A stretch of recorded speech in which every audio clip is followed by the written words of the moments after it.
In this remarkable piece of work, we witness the story of a government worker who, 3 decades after the arrival of extraterrestrial beings on Earth, becomes inadvertently exposed to a mysterious substance that turns him into an alien. This transformation makes him an ideal subject for experimentation, and he becomes a target. Who was this person, and what kind of fluid was it? We'll see all that and more in this brilliant work as 1.8 million aliens invade Earth. Hello and welcome to I Am Movies. The events of this saga were set back in 1982 when an enormous extraterrestrial vessel descended on Earth and hovered above South Africa for a staggering 3-month period. Despite the ship's imposing presence, no activity was observed from within.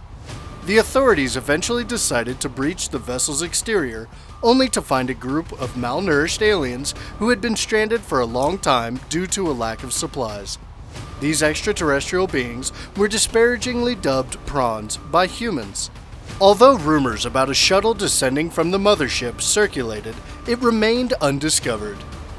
Under international pressure, the South African government relocated 1.8 million prawns to a refugee camp named District 9, where scholars speculated that these aliens were the workers of their species, in need of higher-level guidance and unlikely to take initiative. Despite being surrounded by soldiers and fences, the first few months in District 9 were relatively peaceful, and it was discovered that the aliens had a fondness for cat food. However, as time goes on, humans began to riot, outraged that the government was diverting too many resources to the aliens instead of caring for their people. District 9 devolved into a slum, fueling people's existing xenophobia.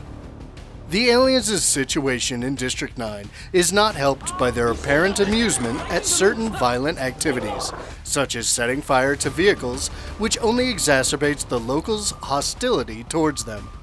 Over time, the area becomes increasingly overcrowded and rife with all kinds of criminal activity. Warlord Abe Sanjo establishes a sprawling black market in District 9, which includes the trafficking of arms and female workers. Although the aliens possess advanced technology, human hands are unable to operate their weapons. 28 years later, the tension between the aliens and locals reaches a boiling point, and the government yields to public pressure to relocate the camp to a more remote location outside the city. To facilitate this move, they enlist the services of multinational weapons manufacturer MNU, whose executive, Mr. Smith, appoints his son-in-law, Wickus, to lead the relocation. A group of mercenaries is also hired to protect Wickus and coerce any resistant aliens. Wickus's assistant and a cameraman accompany the team to document the process.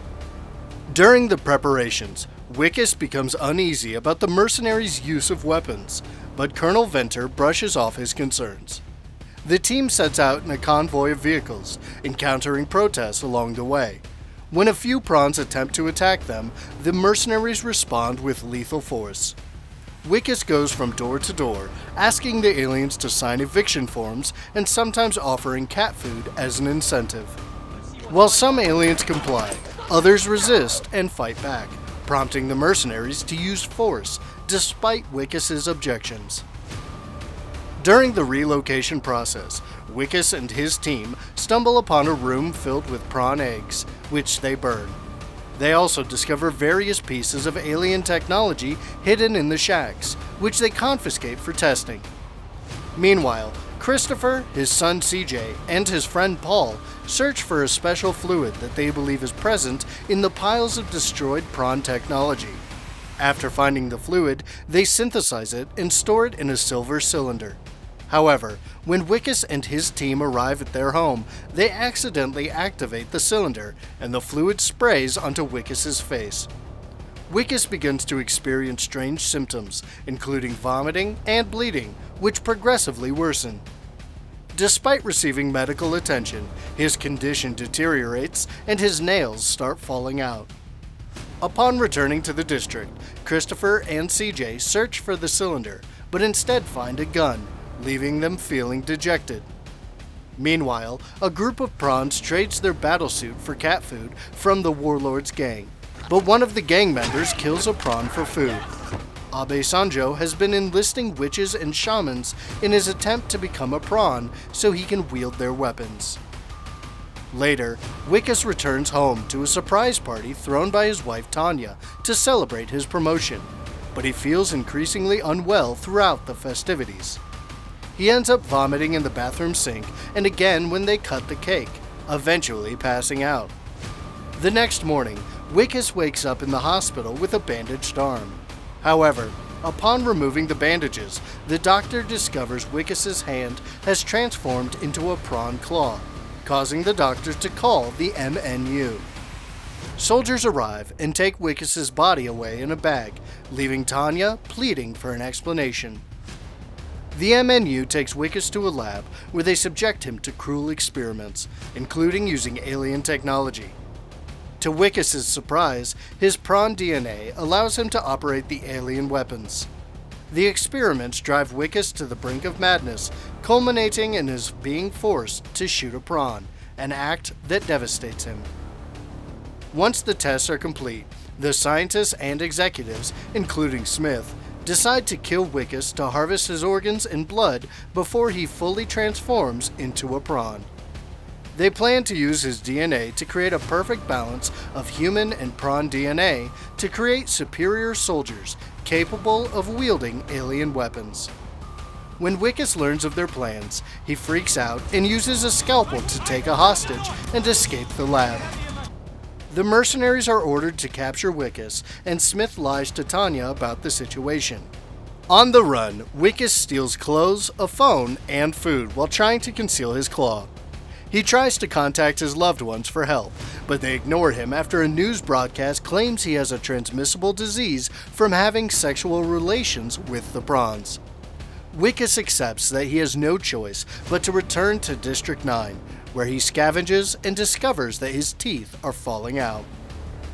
Desperate to win Tanya back, Wikus attempts to remove his claw with an axe, but only manages to cut off a finger due to pain. Mercenaries' helicopters start searching for him, and he hides in a house, where he encounters Christopher and discovers his secret room before losing consciousness from blood loss. When he wakes up, he finds himself inside the rumored shuttle hidden beneath Christopher's house. Christopher and CJ explain that they need the fluid from the cylinder to power the mothership and create a machine that can reverse Wikus's transformation. However, retrieving the cylinder would be impossible because the mercenaries would kill them on sight. As Wikus suffers through his painful transformation, shedding skin and mutating, the clock ticks down on their chances to obtain the fluid and reverse his condition. Next, Tanya calls Wikus again, claiming she wants to take him back and be more understanding, but it's a trap set by the MNU to locate him. Meanwhile, CJ confides in Christopher about how much he misses their home planet, but Christopher reminds him that they can't leave without the fluid. Wikus overhears this and sympathizes with their plight, warning them that the new territory is worse than District 9. Driven to help the prawns and reunite with his wife, Wikus devises a plan. He visits Abe Sanjo to buy weapons, but is met with hostility and rejection. When the men notice his transformed body, they plan to cut off his claw for food, but Wikus fights back and finds an alien weapon, which he uses to kill several men and escape with a bag of weapons. Meanwhile, the mercenaries arrive at Christopher's shack, but find it empty as he and Wikus sneak into the MNU base by blowing up the entrance. They shoot some men before finding the cylinder, but Christopher is devastated to discover the dead prawns used in experiments, including Paul. As the mercenaries catch up, Wikus fights back and reminds Christopher of CJ's future, snapping him out of it. Christopher creates a bomb to escape. They steal an MNU car and return to District 9 while being pursued by Venter and his men.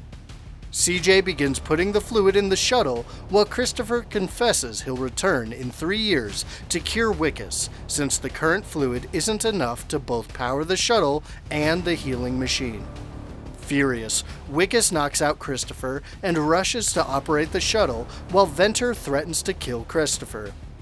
Suddenly, the ground starts to shake, and Christopher and Venter run out of the house as the shuttle lifts off.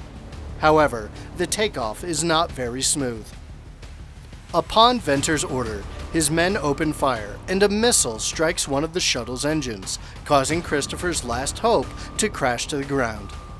Venter's men capture Christopher and Wickes, but their vehicle is ambushed by Abe Sanjo's gang, leading to a crash.